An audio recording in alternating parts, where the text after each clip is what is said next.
Greetings, everyone. I am Pete Pardo from Sea of Tranquility. Welcome to pick number 29 of my 30 favorite bass players of all time. We're doing this each and every day here this month in May 2025. Sorry, no, in June. It is June. God, I'm not out of the May thing. It seemed like May just kind of came and went really quick.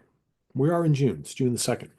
So today for my pick number 29, and again, how we're doing this every day is we're all of us picking our favorite bass player, three favorite albums that they appear on, and then our favorite bass performance from that bass player within a song. So we're picking out a favorite song that features our favorite bass lines or bass grooves or whatever you want, favorite bass work from them in a song, right?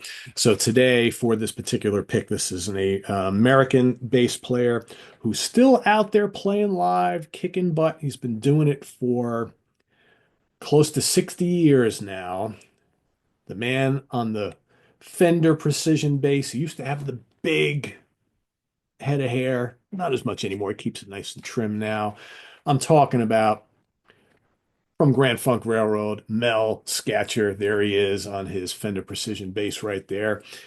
Yeah, what a bass player. It's funny, I had almost, when I was putting together my original list, I had almost forgotten about Mel.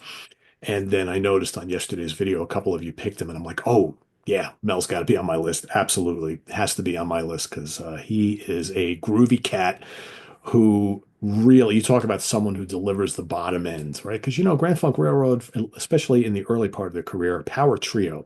When you're in a power trio format, you got to have a bass player that really holds things down and keeps the groove. And, when you got a guy like Mark Farner on guitar, who very untraditional when it comes to the type of guitar sounds and things that he comes up with. You need someone when you're playing this raucous, heavy, raw music, you need someone with that big throbbing bass sound on underneath all of it. And Mel is absolutely the guy for the job in this band. And, and eventually they added Craig Frost on keyboards, right? Got a fuller sound. He would start doing more textures and things like that. But early on, man, he just was like anchoring things with that big booming thud of his. It's just so good. But a very, very capable bass player who could do the slower throbbing stuff, the groovy stuff, and the more faster, intricate stuff. Could do it all. Very, very talented guy. So let's take a look at my three favorite albums from Mr. Sketcher here.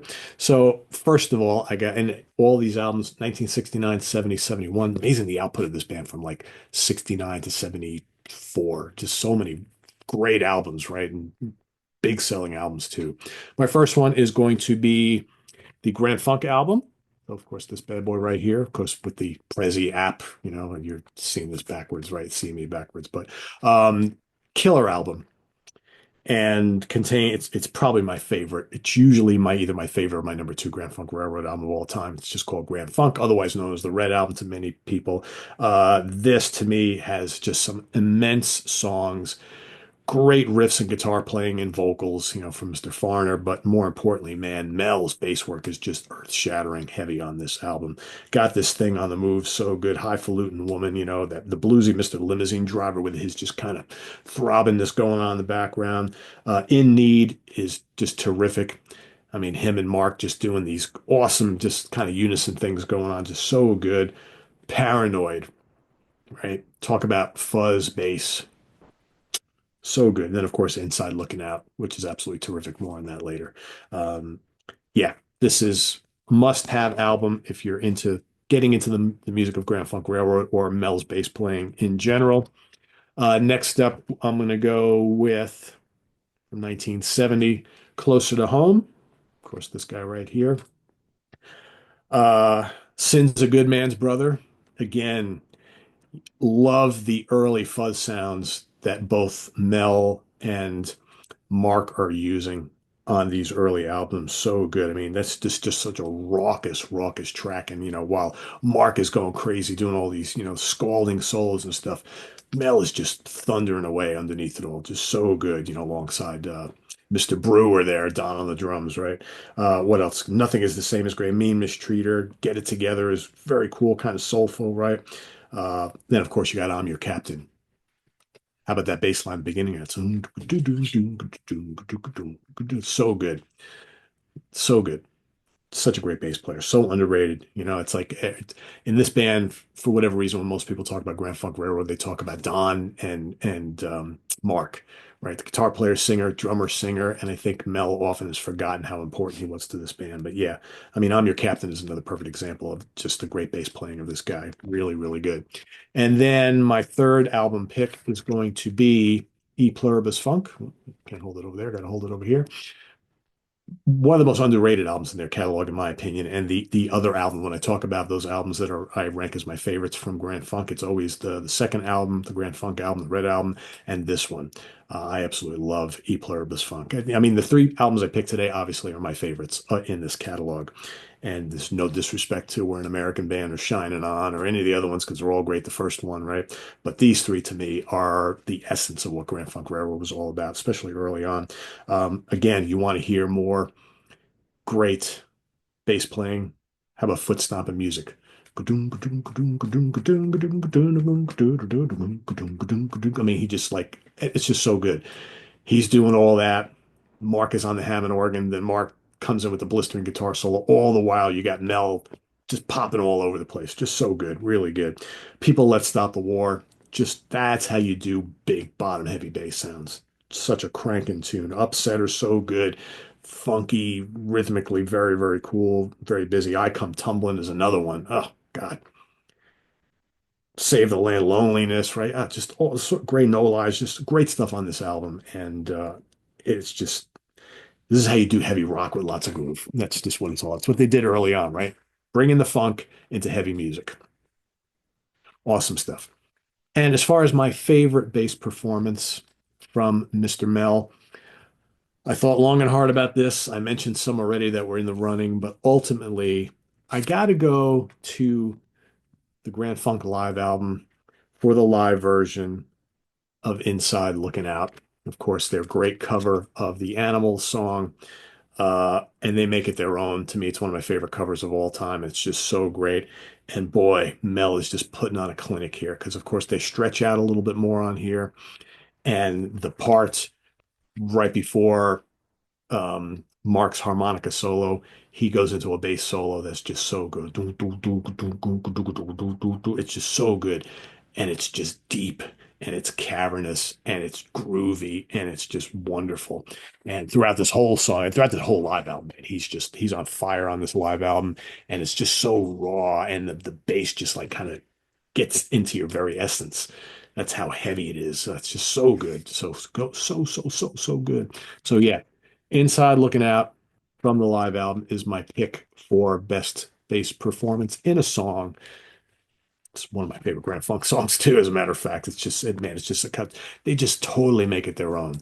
And I've heard the Animals version of it, and it's fine for what it is. But man, Grand Funk just does it. Just becomes heavier, and just they go into all these sections and all these great guitar licks and things in the bass. Just so good. So yeah, that's my pick for today. Mr. Mel Schacher comes in at number 29. What a wonderful bass player. Like I said, still out there doing it. I had the chance to see them a few years back. God, it's probably like 10 years ago now. But they are playing here, Peekskill, New York. I believe it's in November. I'm going to do my best to go see them again. So even though it's not with Mark. I mean, I get it. It's not quite the same, but I just love going out and hearing these songs again because I was too young when they were in their heyday to go see them. So for me, would I love to see the original trio back together? Of course.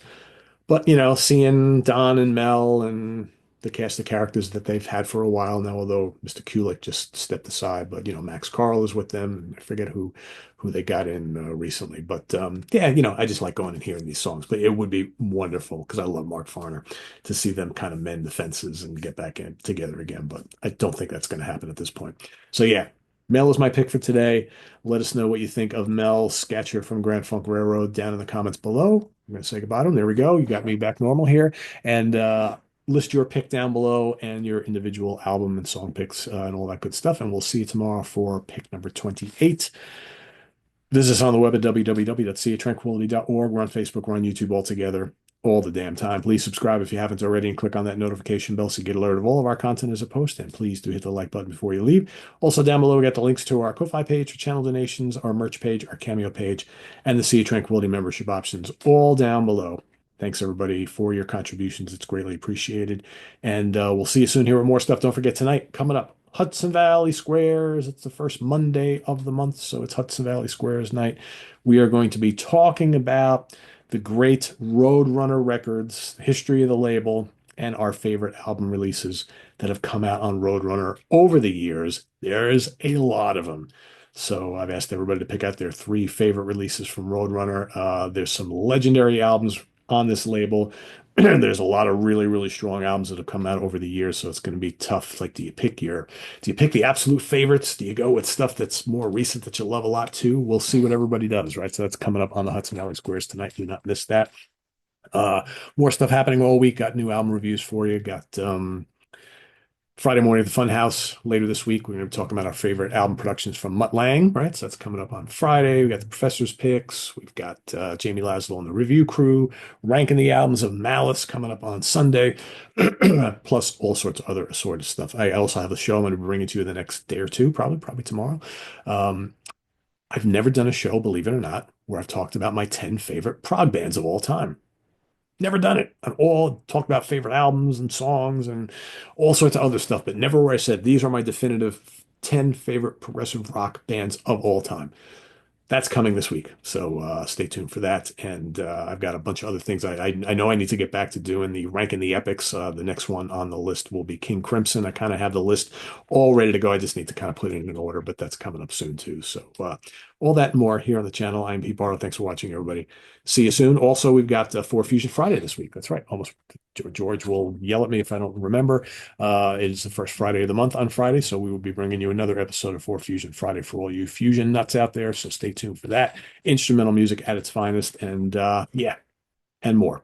I'm Pete Pardo. Thanks for watching, everybody. Take care. Bye bye.